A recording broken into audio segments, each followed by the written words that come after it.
Kings, rip it up.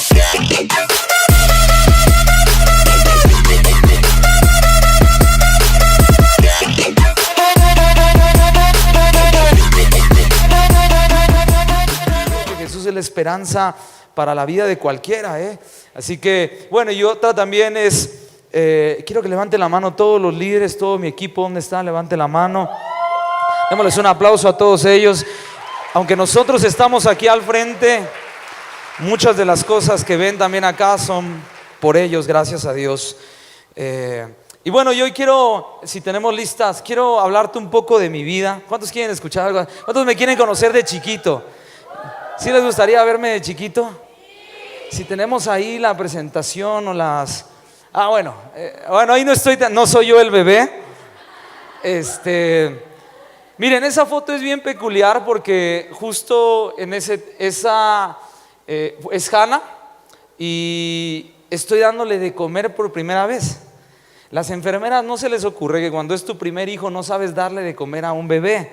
Y ese día llegaron y me dijeron, aquí está su hija y dele esto de comer. Entonces esa mamila que tengo ahí estaba viendo por dónde se la doy, cómo abre la boca, bueno, la cosa es que fue un caos esa foto y estarle dando de comer ese día. Vamos a la siguiente si la tenemos. Miren ahí, el más guapetón. ¿Ah? ¿Quién soy? ¿El de la izquierda? No soy el de la izquierda, soy el de la derecha, el que está bien peinado como ahorita. Si ustedes pensaban que ese corte está de moda solo ahorita, están bien equivocados. Ese corte, ahí me peinaban con bastante limón para que quedara bien duro y no se moviera. Es Hannah, que se parece a Hannah. Oye, la siguiente. Miren, ahí estoy de deportista cuando jugaba fútbol americano con mi equipo. ¿Lo logran ver el que está aquí?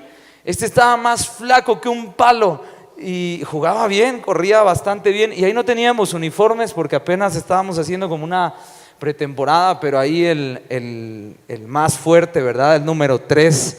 En ese tiempo no conocía al Señor, véanme la cara, ¿va? A ver la siguiente. Miren, puse esa foto para que vieran que en algún momento fui flaco, ¿va? Y tengo un hermano, para algunos de ustedes lo conocen, y mi hermano... Si logran ver unos pies que están allá atrás, ¿sí lo logran ver? Bueno, mi hermano siempre fue bien molestoso, ahí me estaba molestando. ¿Alguien tiene hermanos que son molestosos? ¿Sí? Bueno, yo tengo uno y era bien molestoso y todo el tiempo me andaba molestando. Y ahí me estaba intentando molestar. A ver la siguiente. Bueno, ahí está mis papás, mi hermano ahora ya de grande, mi hermana. Ahora vamos a regresar un poco a esa foto porque quiero hablar un poquito de esa foto. Vamos a la que sigue. Bueno, ahí está mi esposa, ¿verdad? Y Hannah asomándose. En ese tiempo estaba embarazada de Hannah. La que sigue. Ahí estoy de chiquito, que dice mi esposa que así va a ser José, bueno, nuestro próximo hijo, ¿verdad? La que sigue. ¡Ay! ¡Qué fallo!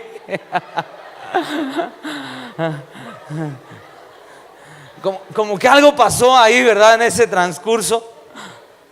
La que sigue, ahí me gradué, era mi graduación de la universidad cuando me titulé.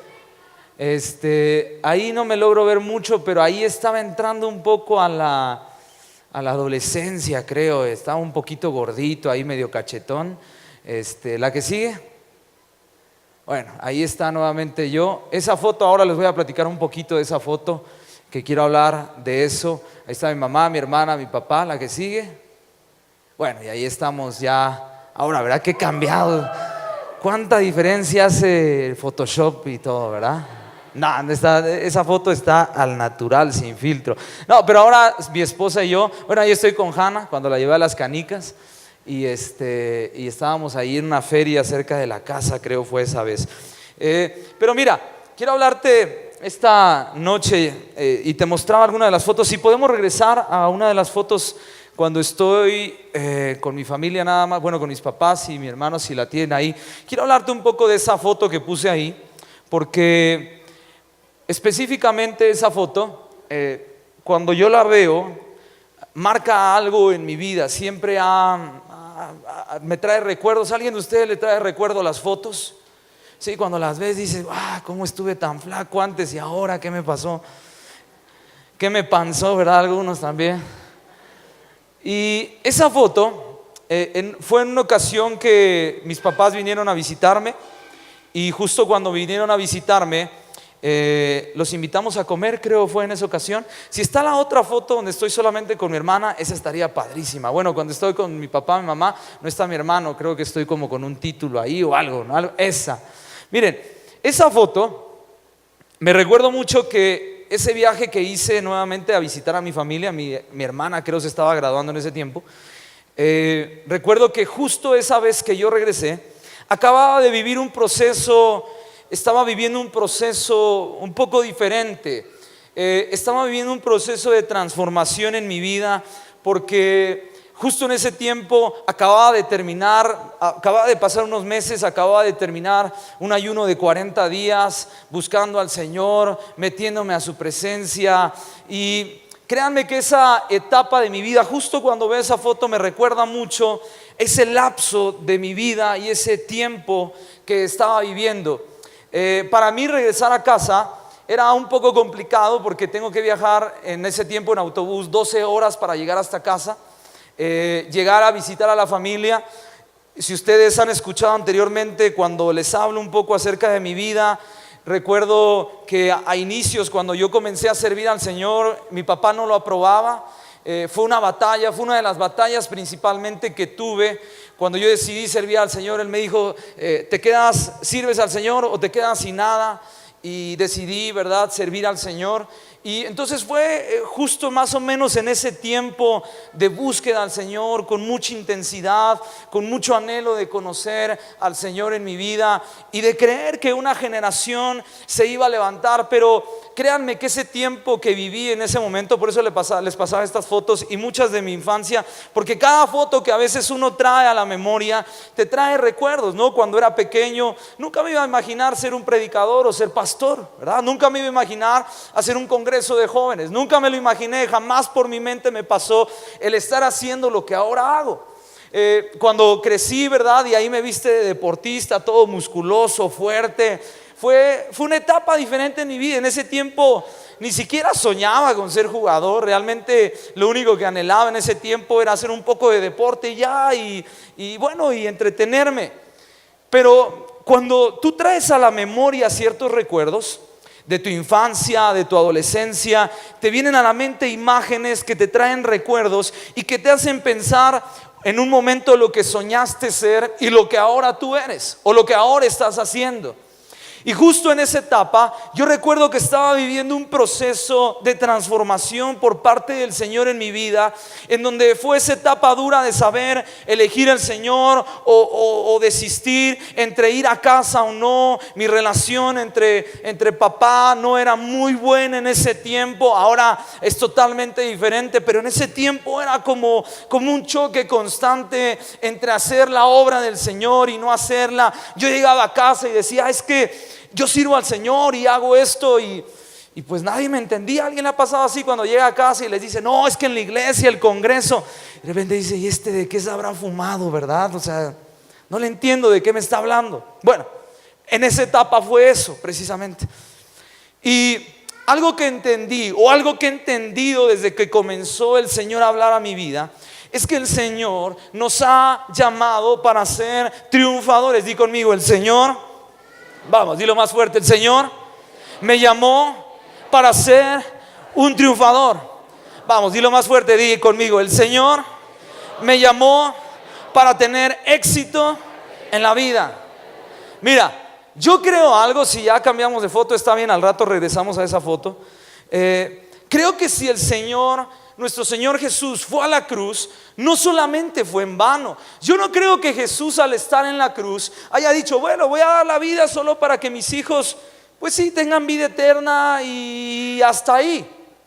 Yo no pienso que en la mente de Jesús le haya pasado un pensamiento tan pequeño como para creer que únicamente en algún momento de la vida la iglesia se iba a formar, tú y yo nos íbamos a reunir, íbamos a tener una pequeña o una grande reunión y íbamos a ir a la escuela y toda la vida iba a pasar normal, sin ningún altibajo, sin ningún reto, sin nada que conquistar. Yo no creo que Jesús haya ido a la cruz pensando eso. Yo creo que Jesús fue a la cruz pensando específicamente que en algún momento de la vida nos íbamos a topar con circunstancias difíciles, pero que Él iba a estar con nosotros y que en ese proceso tú y yo íbamos a tener éxito, íbamos a triunfar. Dile al que tienes a un lado, tienes cara de triunfador. Por eso creo que el Señor nos llamó a ti y a mí para tener éxito en la vida. Dios nos llamó a ti y a mí para tener éxito, para ser bendecidos. Pero para lograr este éxito o para ver la bendición del Señor, y quiero que me prestes atención en esto, requiere de algo, un requisito extra de lo que todos en algún momento están dispuestos a hacer. Mira, en algún momento yo escuché de una persona que dijo: si quieres lo que toda la gente tiene, haz lo que todos hacen. Pero si quieres lo que no todos tienen, haz el extra de lo que no todos se atreven a hacer. Normalmente pasamos en la vida pensando, diciendo: es que quiero que me vaya bien, quiero que las cosas cambien en mi vida, quiero tener éxito. ¿Alguien aquí quiere tener éxito en la vida? ¿Sí? ¿Alguien aquí quiere ser bendecido? ¿Alguien aquí quiere ser un buen empresario, un buen político, un buen médico, un buen pastor, un buen profeta? ¿Sí? Ok, bueno, para esto se requiere una etapa de la vida en donde tú y yo necesitamos aprender a ir una milla extra de lo que todos los demás hacen. ¿Y cómo es esto, pastor? Bien fácil.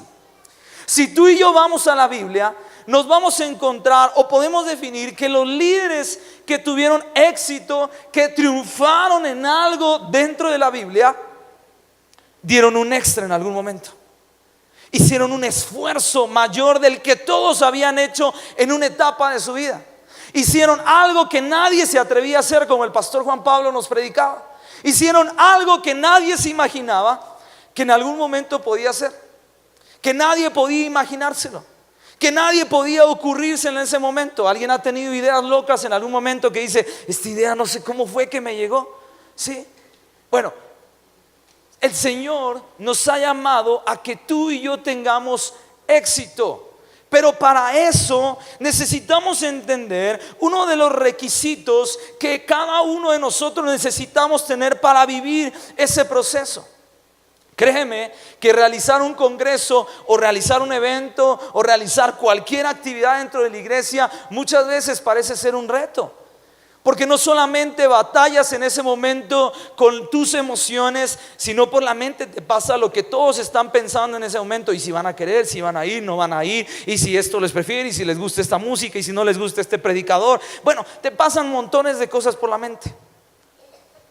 Pero ¿se recuerdan de la foto que les mostré? Esa etapa de mi vida marcó un antes y un después en mi caminar con el Señor. Ahora voy a explicarte un poco de eso.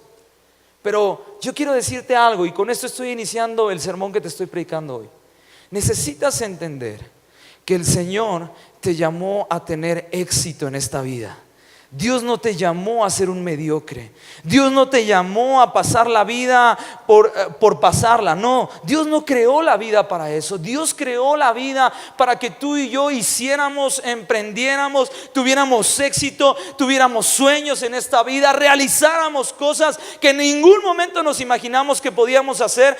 Pero hay un antes y un después que el Señor quiere marcar en tu corazón. Por eso yo creo que en la vida hay una de mis canciones favoritas, es una que dice: postrado en mi aposento, y dice, y una parte de esa canción dice: tengo la vida que siempre soñé, mi vida en ti es la aventura que siempre soñé tener. Porque creo que vivir para Jesús es tener una aventura todos los días, es la mayor experiencia, es la mayor aventura que tú y yo podemos tener en esta vida. Pero para eso necesitamos entender algo. Necesitamos, di conmigo, intensidad. Vamos, dilo más fuerte: intensidad. Dile al que tienes a un lado: ¿eres intenso o no eres intenso? Y te va a contestar: sí, sí soy intenso, ¿verdad? Mira, la Biblia habla que cuando Jesús se reúne con sus discípulos, en la Nueva Traducción dice que Él anhelaba compartir la Pascua intensamente con sus discípulos. Él anhelaba con intensidad convivir con sus discípulos. Él deseaba pasar tiempo con ellos en algún momento. La intensidad es una cualidad que no todos logran tener en el proceso que la vida o en el proceso de definir lo que tú y yo vamos a hacer en algún momento. Si algo puedo definir de los líderes en la Biblia es que hicieron o vivieron una vida intensa todos los días. ¿Alguien admira acá a algún personaje bíblico? Yo admiro a muchos, pero me pongo en sus zapatos por algún momento y digo, qué locura de vida. Imagínate a David estar en una guerra, el otro día despertarse en otro lugar, el otro día ya le robaron todo, el otro día estar alabando al Señor. Era una vida intensa en ese tiempo. Yo veo a Pablo después de ser alguien que perseguía a los cristianos, pasó a ser alguien que amaba a Jesús y predicaba, y pasó por muerte, y pasó por cárcel, y pasó por muchas condiciones, pero tenían una vida intensa. Hacían las cosas con intensidad, marcaban la diferencia a través de su actitud, a través de cómo hacían el servicio o cómo expresaban esa gratitud por parte de lo que Dios quería hacer en sus vidas. Quiero que me acompañes a tu Biblia, al libro de Primera de Samuel, capítulo 22, verso 1. Así que saca tu Biblia, por favor, préndela, desbloquéala. Y si alguien no tiene Biblia, por favor, compártele y presúmele tu Biblia, por favor. Muéstrale el celular que tienes, ponle el mayor brillo que tengas, deslúmbrale los ojos, pero que vea que traes Biblia, ¿ok? Así que saca tu Biblia y ábrela en Primera de Samuel, capítulo 22, verso 1. Si ya lo tienen, dígame, ya lo tengo.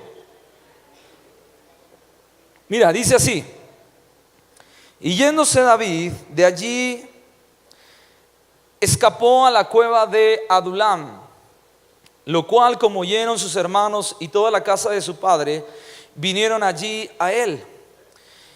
Y juntándose con todos los afligidos y todo el que estaba endeudado y todos los que tenían amargura de espíritu, se fue y fue hecho capitán de ellos, y tuvo consigo como 400 hombres. Hasta ahí lo vamos a dejar. Mira, David toma la decisión de huir porque Saúl lo estaba persiguiendo en ese momento. Y cuando David toma la decisión de irse de Saúl, esconderse, llega a una cueva llamada la cueva de Adulam. Entonces él ahí escondido, con temor porque su vida corría peligro, va a esconderse porque, repito, su vida corría peligro en ese momento. Y de repente David estaba quizá meditando, pensando qué iba a pasar con su vida, diciendo, estos son los planes que tengo, estos no son los planes que tengo, con temor quizá, orando al Señor. No lo sé qué estaba haciendo David ahí en la cueva de Adulam. Pero de repente David, a pesar de que su vida estaba corriendo peligro, se topa con la gran sorpresa que cuando él está ahí escondido, no solamente llega a él, sino llega a buscarlo su padre y sus hermanos. Y aparte de eso, no solamente llega a su padre y sus hermanos, sino también llegan los afligidos, los endeudados, lo peor que podía haber en ese momento. Y entonces la Biblia dice, en ese momento, dice que llegaron con él todos los afligidos, todos los que estaban endeudados, todos los que se hallaban en amargura de espíritu. Y dice, y fue hecho capitán de ellos, y tuvo consigo como a 400 hombres. Qué poderoso tener a todos los afligidos. Es como cuando haces equipo de fútbol y te toca a los más malos para jugar fútbol, y tú dices, no sé cómo me lo mandaron, ¿sí? O en la escuela tú dices, te toca clase de inglés y tú dices, voy a elegir al que le toca, al que sabe bastante inglés, porque nos va a ayudar. Y te toca a los que no hablan ni bien español, ¿sí? Y dices, qué mala onda, pues mándenme aunque sea uno que sea medio bilingüe, que tenga cara de gringo, pero ayúdenme. O sea, David se encontraba más o menos en la condición en la que tú y yo muchas veces nos encontramos. David, escondiéndose en la cueva de Adulam, se lleva la sorpresa de que en ese momento, en lugar de solamente estar él protegiéndose de que no pasara nada en su vida, se lleva la gran sorpresa de que llega su padre y sus hermanos, y aparte todos los que andaban bien mal en ese momento. Y la Biblia dice, y fue hecho capitán. ¿Y David qué buscaba con ellos? ¿Qué culpa tenía David que le mandaran a todos esos? David no tenía la culpa. Pero dice que cuando él estaba ahí escondido, se acercaron hacia donde él estaba y llegaron a ese lugar, y entonces buscaron a David, y fue el primer ejército que quizá en ese momento le fue nombrado a David. Le dijeron: David, tú eres nuestro capitán. Así que, ¿y por qué yo? ¿Por qué no tú? No, pues David, es que pues tú eres el bueno, ¿no? O sea, ustedes no entienden dónde estoy yo ahora. O sea, no se dan cuenta de la posición en la que ahora estoy. Yo no estoy en la condición de poder nombrar, de que ustedes me nombren ni siquiera como su capitán, porque mi vida está corriendo peligro. Y aparte de eso, ustedes están bien mal. Bueno, no sé si David les dijo eso, pero yo les hubiera dicho: ¿yo qué culpa tengo de las deudas que tú tienes? ¿Qué culpa tengo de la aflicción que tú traes? Pues perdona ya. Yo me imagino ahí David batallando en ese momento. Pero la Biblia dice que fue nombrado como capitán de esos 400. Aparte eran 400. Aquí somos más o menos eso. Imagínate, todos así llegaron. ¿Qué culpa tenía David? No tenía ninguna culpa, pero David en ese momento estaba entendiendo algo que iba a pasar. Y es que no solamente ellos llegaron a hacer eso. Los valientes de David ya habían estado en ese momento, o habían llegado a buscar a David en una condición en la que nadie se podía topar en ese momento. Quizá al ver a cada uno de ellos, nadie se imaginaría lo que llegaron a hacer. Nadie le hubiera pasado por la mente que cuando esos endeudados, esos afligidos, esos dolidos, esos despreciados, esos, llámale como tú quieras y como lo que estés pasando, en algún momento llegaron con David y su vida fue transformada, porque la Biblia habla de ellos más adelante. Algo pasó en ese momento. Algo David entendió en ese momento, cuando ellos llegan con David, cuando ellos le dicen: David, tú vas a ser nuestro capitán. Créanme que en ese tiempo tener un ejército no solamente era para decir: ay, si vean mi ejército, qué bonito. No, era un ejército que iba a ir a la guerra. Yo nunca hubiera elegido a esos para la guerra.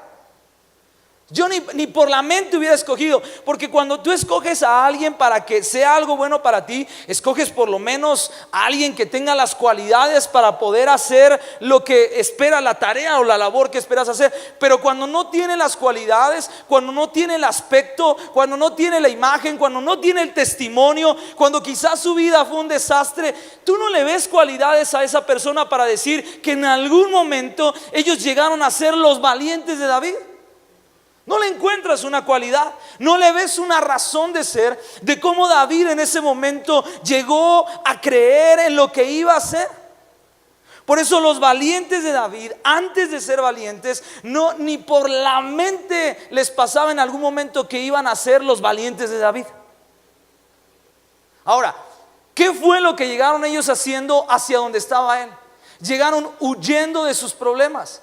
Llegaron escondidos porque estaban endeudados, estaban afligidos. Y se recuerdan lo que nos predicábamos hace 2 días: cuando tú tienes un problema, cuando hay una aflicción, cuando hay, ¿qué es lo primero que haces? Te vas y te escondes y dices: que nadie me vea, que nadie sepa. Era lo mismo que estaban viviendo ellos en ese momento. No querían que nadie los viera. Fueron a buscar a David, que era su última carta, la cual podían quemar y ver si algo podía pasar en su vida. Pero David entendía que algo podría pasar en la vida de ellos. Quizá para en ese momento los valientes no eran valientes. Estaban endeudados, estaban acabados, estaban amargados. Pero para que les hubiera llegado a ese punto, ya no había otra opción más que buscar ayuda. Más que decir: bueno, si David puede hacer algo por mí y me puede ayudar a salir de esta condición, bueno, algo voy a hacer, algo tengo que creer, algo va a pasar en mi vida. Escúchame bien. Porque cuando llega un punto en tu vida en donde tú identificas y tú dices: ya no hay otra opción, ya no hay otra salida, no hay otra alternativa, no me queda otra cosa más que hacer. Entonces tú dices: bueno, voy a ver qué pasa si asisto a la iglesia. Voy a ver qué pasa si voy a esa célula. Voy a ver qué pasa si voy a ese grupo. Voy a ver qué pasa si me involucro. Voy a ver qué pasa si es cierto de que cuando levanto mis manos algo va a ocurrir en mi corazón, algo va a despertarse. Bueno, creo lo mismo les pasó a ellos en ese momento. Y es que hay un principio que Dios nos ha dado, que Dios nos ha dado la autoridad para cambiar. No nos ha dado la autoridad para cambiar nuestro pasado, pero sí nos ha dado la autoridad para cambiar nuestro futuro. ¿Cuántos fueron libres en estos días? Algo de lo que el Señor hizo en sus corazones. Bueno, Dios no te ha dado la autoridad para cambiar tu pasado, pero Dios sí te ha dado la autoridad para cambiar tu futuro. Y tú tienes la oportunidad hoy para que ese futuro el Señor lo pueda transformar en tu vida. El Señor pueda hacer algo en ti y entonces tomen la decisión de servir, de amar, de buscar al Señor con intensidad. Porque quizá ellos estaban en ese momento batallando en sus pensamientos por la condición en la que estaban viviendo. Y quizá llegaron y le dijeron: David, algo está pasando en mi vida. Voy a actualizarlo un poquito ahora. No me está yendo bien en la escuela. Tengo un pecado oculto que aún no lo puedo dejar. Tengo pensamientos de muerte, de suicidio. Yo no creo ser capaz de hacer lo que todos dicen que son capaces. Y entonces llegan con David y le dicen: David, sé tú nuestro líder, sé tú nuestro capitán. Algo puede ocurrir. Algo puede pasar en nuestro corazón, algo puede pasar en nuestra mente, en nuestros pensamientos. Y David los aceptó, pero porque algo tenía que ocurrir en sus vidas. Ahora, creo en algo muy importante: que el Señor nos ha dado la autoridad para cambiar nuestro futuro, pero no nuestro pasado. El Señor puede perdonarte de todo lo que tú hayas hecho en un pasado, pero es tu responsabilidad creerle al Señor para que tu futuro pueda ser transformado. Dios no va a venir y te va a decir: bueno, hijo, vamos a borrar todo eso. Sí, el Señor lo borra, lo echa al fondo del mar y ya está perdonado. Pero lo que te quiero dar a entender esta noche es que Dios te está dando la oportunidad hoy de que puedas transformar el futuro que tiene preparado para tu vida. De que si tan solo le crees, si tan solo escucharas la voz de Dios que te está diciendo: hijo, yo creo en ti, hija, yo quiero levantarte, hijo, yo quiero usarte, y tan solo tomaras el reto de decir: yo te voy a creer, Señor, voy a hacerlo en mi vida. ¿Te recuerdas de la foto que te mostré cuando estaba en mi familia? Bueno, un momento en mi vida llegó a ser así. Yo nunca creí llegar a hacer esto, pero un día llegué a una cueva también de Adulam, con mucho dolor, con mucho temor de mi pasado, con muchas malas experiencias, con quizá una niñez, una etapa de mi vida quizá tanto difícil. Pero dije: ¿qué más da? Si no le doy la oportunidad a Jesús, entonces ¿qué va a pasar de mi vida? ¿Qué pasará? Y entonces llegué a una cueva de Adulam como esos que estaban ahí. Y entonces dije: pues si algo puede pasar en mi vida, si algo puede cambiar en mí, hazlo, Señor. Yo te voy a dar todo, pero hazlo. No voy a poner obstáculos, no voy a poner barreras, no voy a poner argumentos, solamente hazlo. Justo ahí había terminado un ayuno de 40 días, donde había buscado al Señor con mucha intensidad. Y yo me la pasaba y le decía: Señor, háblame. Y 40 días yo estudiaba en ese tiempo la universidad. Por las tardes iba a servicio y por las tardes venía a la iglesia para poder todavía servir, tomar los tiempos de oración. Iba a reuniones, a células, y solamente el ayuno de 40 días era una comida durante el día. Entonces yo me pasé 40 días haciendo lo mismo. Al final de ese ayuno de 40 días los pantalones literal se me caían, tenía que doblarle al cinturón. Y le decía: pero Señor, háblame, algo tú tienes que hacer en mi vida, te estoy buscando con intensidad, yo anhelo que tú hagas algo en mí. Y recuerdo perfectamente que justo en esos días yo le estaba diciendo: Señor, úsame, Señor, haz algo nuevo en mi vida, Señor, transfórmame, Señor, renuévame, Señor, quebranta esto en mi vida, Señor, úsame en la iglesia, déjame predicar. Y entonces yo le decía al Señor, y yo recuerdo que una de las cosas que Dios me pidió en ese momento, y me dijo: hijo, está bien, te voy a usar. Número 1, necesitas creerme. Número 2, necesitas ir a casa y perdonar a tus papás. Señor, pero si yo ya los perdoné, ¿qué chiste tiene entonces tanto ayuno para que me digas que yo los vaya y los perdone? Ya los perdoné. Y Dios me dijo, tienes que aprender a obedecerme. Y entonces yo agarré y le dije, Señor, pero ¿qué cambio podría tener todo esto? Yo te he dicho que te quiero servir, vengo a la iglesia, ayuno, voy, oro y levanto mis manos y alabo y vengo y brinco y salto, y yo también voy a congresos y escucho mensajes por internet y leo la Biblia, pero todo esto que el Señor me dijo, ve y perdona a tu papá. Entonces dije, Señor, pero, o sea, pídeme otra cosa, no me pidas eso. ¿Qué chiste tiene? Y el Señor me dijo, necesito cambiar tu mentalidad. Necesito transformar tu corazón, tus pensamientos. Y necesito que seas libre para que entonces yo te pueda usar. Quiero que me acompañes a tu Biblia, al libro de Segunda de Samuel, capítulo 23, verso 8. Segunda de Samuel, capítulo 23, verso 8.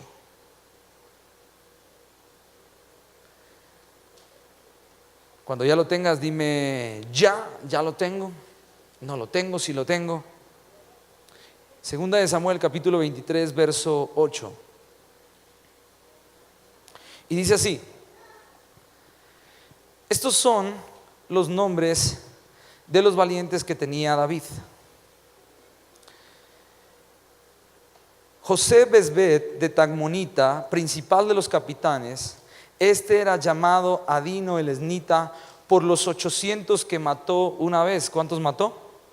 800. Y después de él, Eleazar, hijo de Dodo. ¿Alguien se llama Dodo aquí? Puede ponerle así a su hijo, Dodo.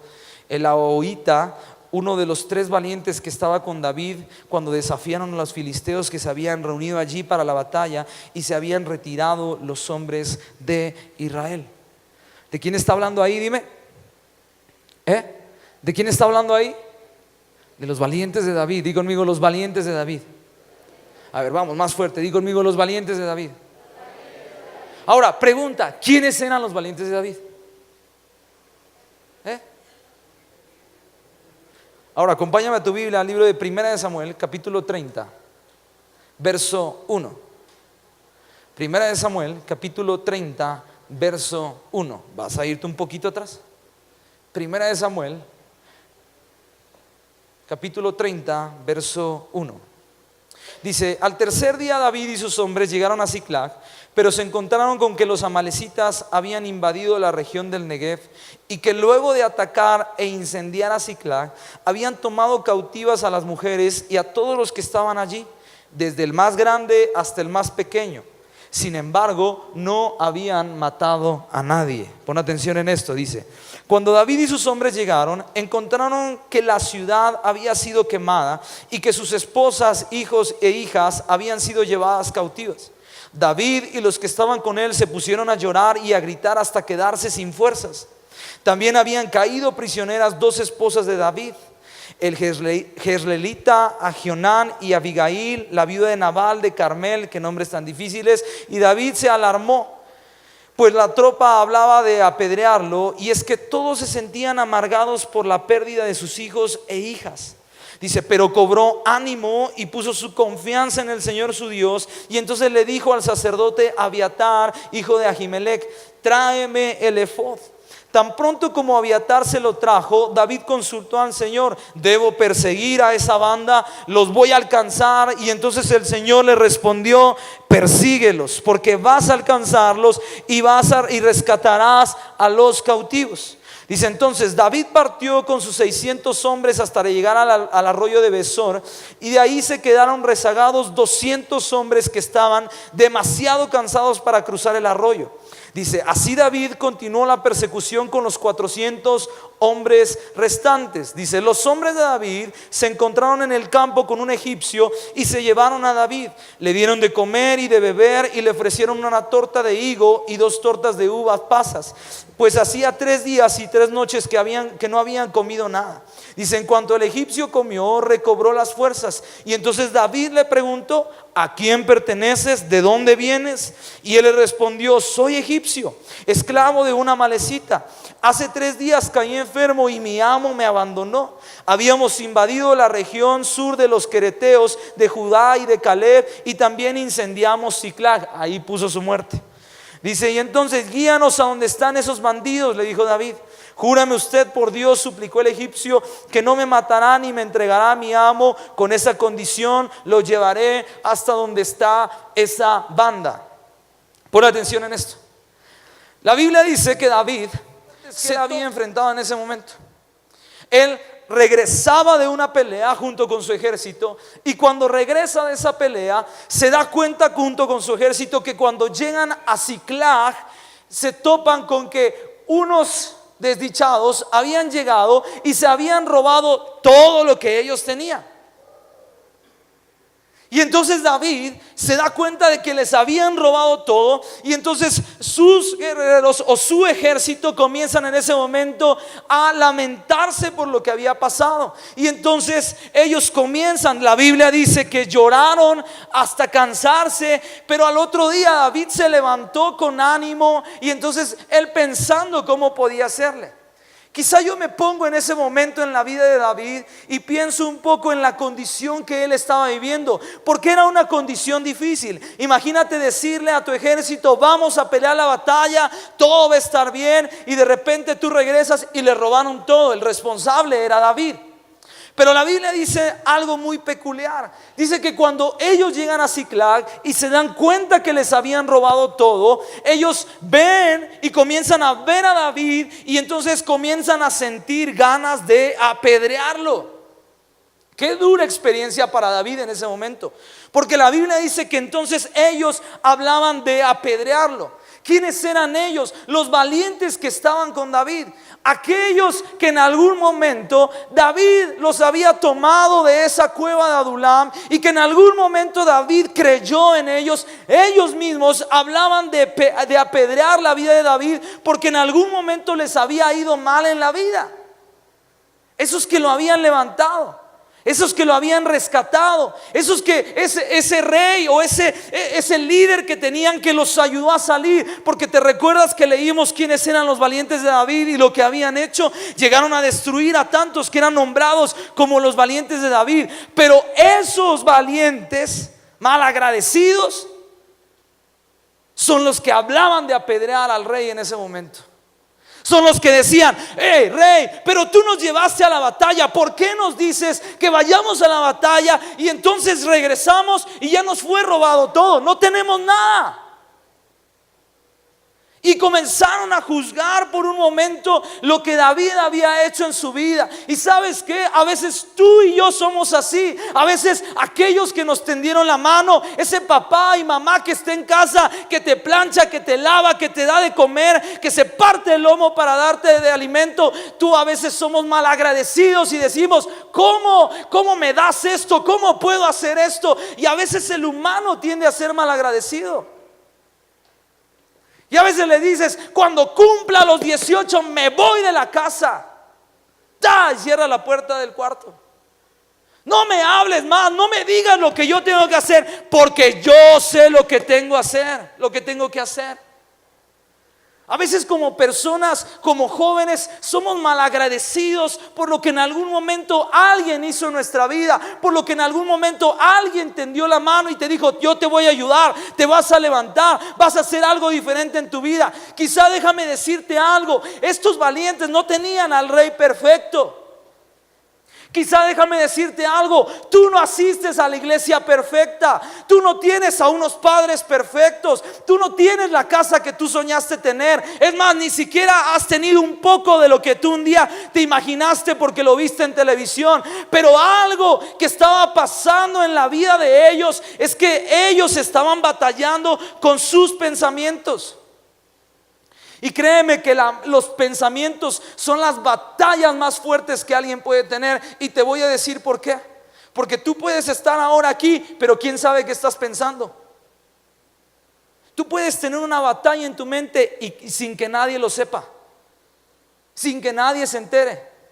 sin que nadie sepa lo que estás tramando hacer en tu vida, sin que nadie sepa lo que estás pensando del que está a tu lado, sin que nadie sepa lo que estás pensando hacer en tu casa, irte, escapar, no lo sé.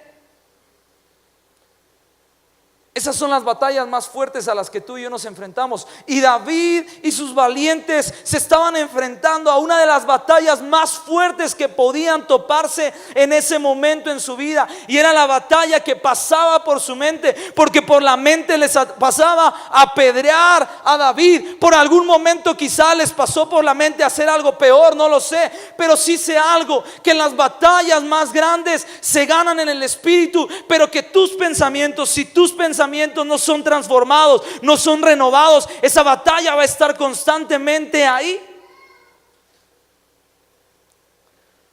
Porque quizá tú dices, no, yo sí soy un buen hijo por tu mente, pero quién sabe qué seas. Y estos que David creyó en ellos en algún momento eran los mismos que estaban hablando de apedrearlo, eran los mismos que estaban hablando de destruir la vida de David.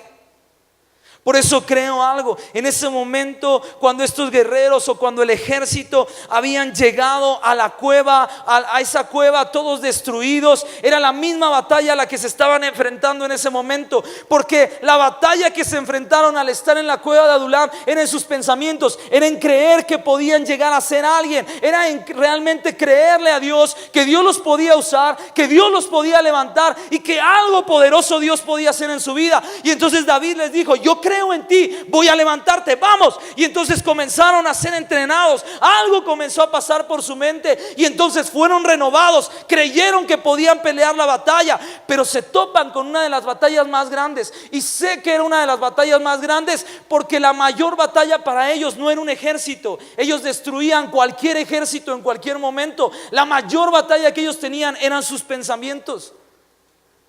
Y mira, tú y yo podemos estar recibiendo toda la palabra, pero si no decidimos creer, no decidimos renovar nuestros pensamientos, entonces seguiremos en la misma, siempre caminando sobre lo que Dios quiere hacer. Y a veces tú dices, pastor, es que soy muy joven para pensar en lo que Dios quiere hacer. ¿Sabes cuántos dicen, es que ya soy muy viejo para intentar lo que un día pude hacer de joven?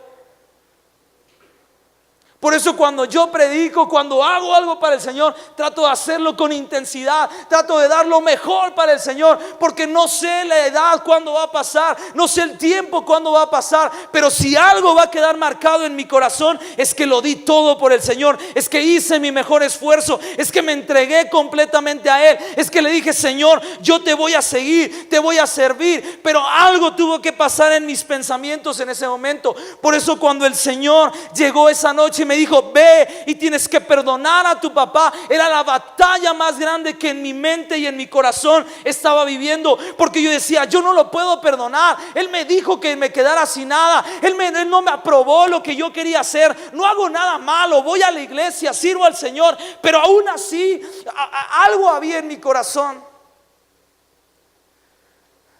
Y entonces me acordé de esas fotos de pequeño y dije, quizá nunca tuve quizá al mejor padre en la vida, pero me acordé de recuerdos, me acordé de esa parte de mi etapa de vida y dije, algo bueno en algún momento pasó. No puedo ser mal agradecido, porque a veces aún hasta en casa deseas la misma muerte de tus padres y le dices, ya, ojalá te mueras, no te quiero ver, no me hables.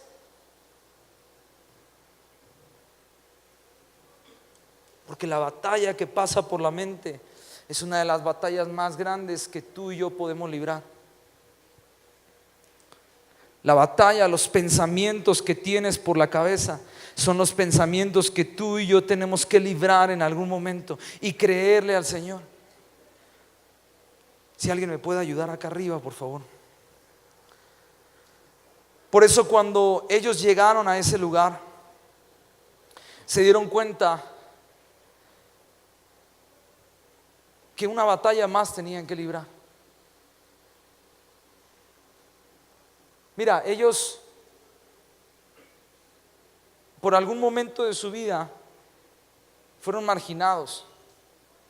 tuvieron dolor, no tenían esperanza, quizá no les agradaba lo que en algún momento habían vivido de su vida.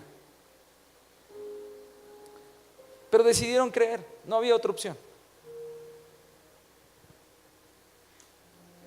Y en algún momento, en ese caminar, ellos se topan con una de las mayores batallas para su vida, que era vencer esos pensamientos que todo se había acabado. Y entonces ellos se levantan en ese lugar, y yo me imagino por un momento la condición de ellos. Y yo pienso que en ese lugar estaban reunidos hablando acerca de apedrear a David. Y le decían, bueno, vas tú, ¿no? O no, pero tú. Y de repente se volteaban a ver y se vieron cómo estaban vestidos, porque eran los valientes de David. Y entonces vieron su armadura y dijeron, hace años cuando llegamos no teníamos esto, y ahora tenemos una armadura.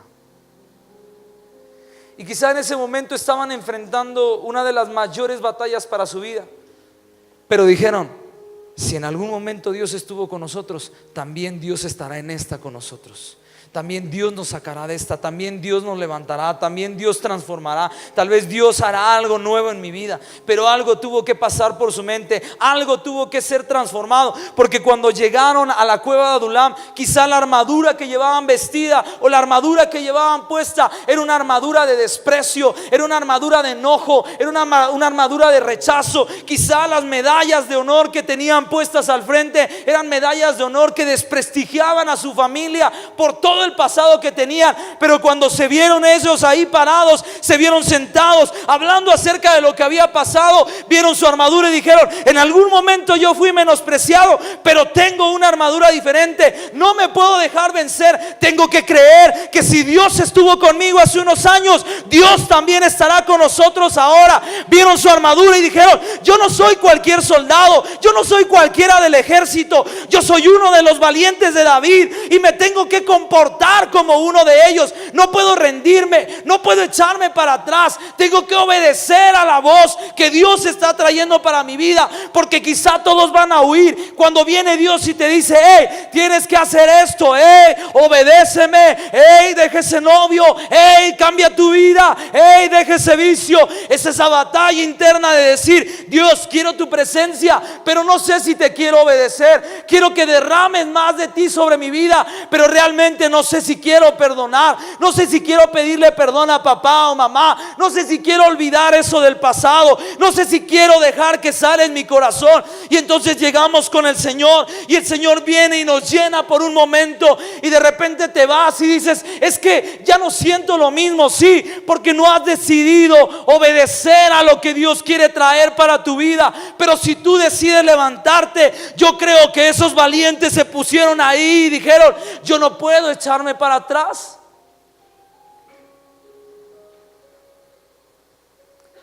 Y entonces yo recuerdo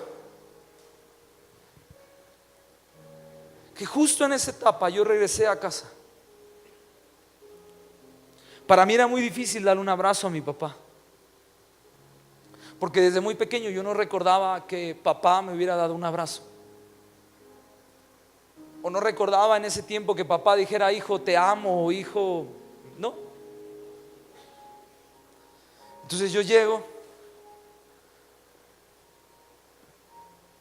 y le digo, papá, tengo que decirte algo. Y en eso yo quiero darle como un abrazo, pero ves que como cuando no sabes dar abrazo así como robot, ¿verdad?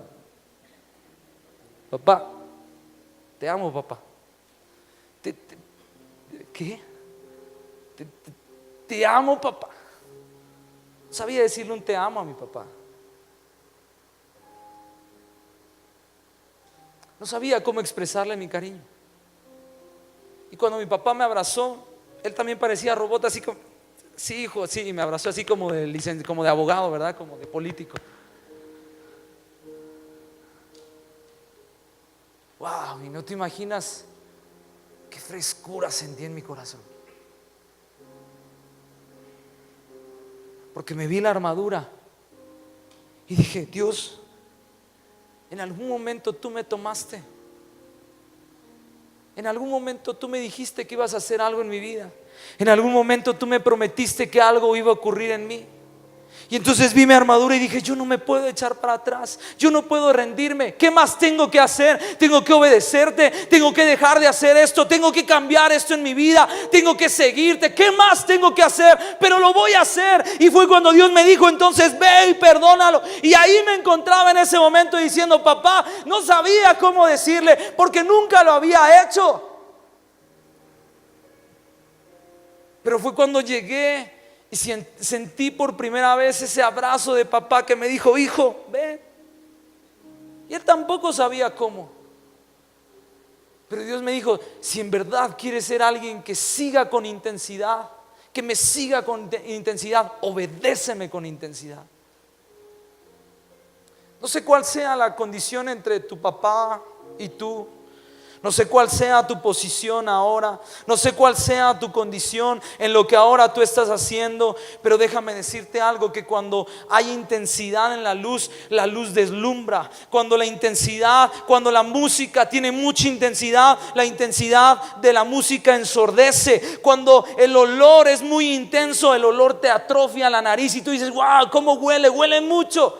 Cuando la intensidad del fuego es mucho, el fuego te puede quemar. Cuando la intensidad del sabor te empalaga, porque tú dices, wow, este sabor está muy dulce, es muy salado, y sientes la intensidad de ese sabor. Por eso creo que la intensidad en mi vida y en tu vida marca la diferencia, porque creo que ese ejército se levantó y dijo, no nos vamos a dejar rendir, nos vamos a parar y vamos a ser intensos y vamos a creerle una vez más al Señor, porque el Señor nos prometió que íbamos a tener éxito, que íbamos a ser bendecidos. El Señor me prometió que algo iba a ocurrir en mi vida. Por eso tú y yo necesitamos vivir una vida de intensidad. Porque cuando alguien corre un maratón y lo corre a medias, ahí va medio corriendo. Pero cuando alguien lo corre con intensidad, lo gana. Cuando alguien juega algún deporte y lo juega a medias, corre peligro de que lo lesionen. Pero cuando alguien juega un deporte y lo hace con intensidad, corre el riesgo de ganar. Por eso la vida, este congreso se llama Intensamente, porque tú y yo necesitamos aprender a tener una fe, un amor hacia el Señor intenso. Tu vida debe ser intensa al seguir al Señor. Tus acciones deben ser intensas. Tu vida debe de marcar la diferencia, porque la intensidad deslumbra, la intensidad atrofia, la intensidad seca, la intensidad da vida. Porque cuando Jesús estaba en la cruz, estaba amándonos intensamente en ese lugar. Estaba diciendo, te amo intensamente.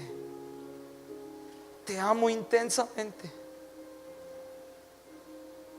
Y yo le dije, papá, si tengo que obedecerte, te voy a amar intensamente. Te voy a dar todo lo que hay en mi corazón intensamente.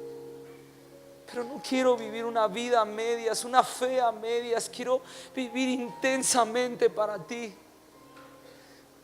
Y quizá tú hoy estés aquí y ahora vamos a pasar al concierto. Pero no podía dejar de darte este mensaje y decirte, yo era uno de esos de la cueva de Adulam que llegaron un día a esa cueva y que un día el Señor les dijo, nadie daba un peso por ellos, pero el Señor creyó y me levantó. Y entonces Dios está haciendo algo nuevo y algo nuevo, porque a una batalla había en mi mente de creer y no, de perdonar o no, de hacerlo o no, pero el Señor me dijo, hazlo intensamente, que yo te voy a respaldar, yo voy a estar contigo, yo te voy a levantar. Vas a levantar una generación diferente, que vive en santidad, que me busque, que me ame, que lo haga por amor hacia mí. Pero yo creo que una generación intensa se va a levantar. que ame al Señor con intensidad, porque yo veo mucha gente allá afuera haciendo de todo intensamente, pero a veces vengo y veo a tantos jóvenes o a la iglesia y digo, ¿por qué no podemos amar a Jesús con la misma intensidad con la que hacemos el trabajo, con la que hacemos la escuela? ¿Por qué no amar al Señor? No te queda otra. En ese momento yo le dije, Señor, no me queda otra, no puedo hacer otra cosa más que seguirte. Y entonces lo hice con intensidad, porque si en algún momento vamos a hacer algo para Él, lo vamos a hacer con intensidad.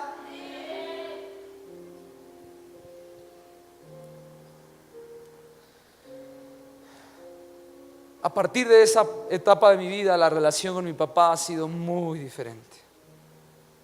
Ahora puedo decirte algo, y no lo digo por orgullo, que soy su hijo favorito. Pero al lugar a donde voy, Él me presenta como un pastor y me dice, este es mi hijo, Él es un pastor. Y me presenta con tanto orgullo. Y yo digo, en algún momento tuve que tomar una decisión. Nadie creyó en mí en ese momento. Nadie daba un peso por mí.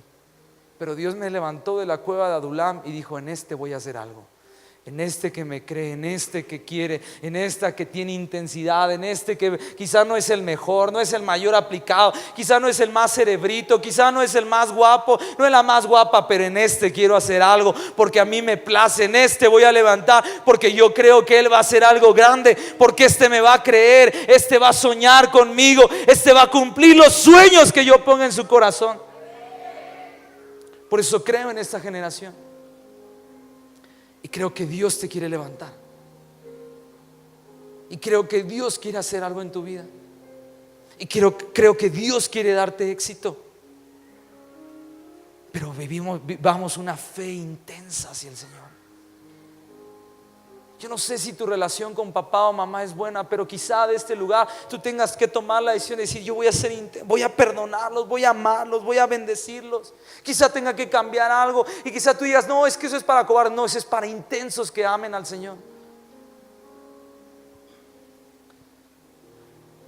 Quiero que te pongas de pie esta noche ahí en tu lugar.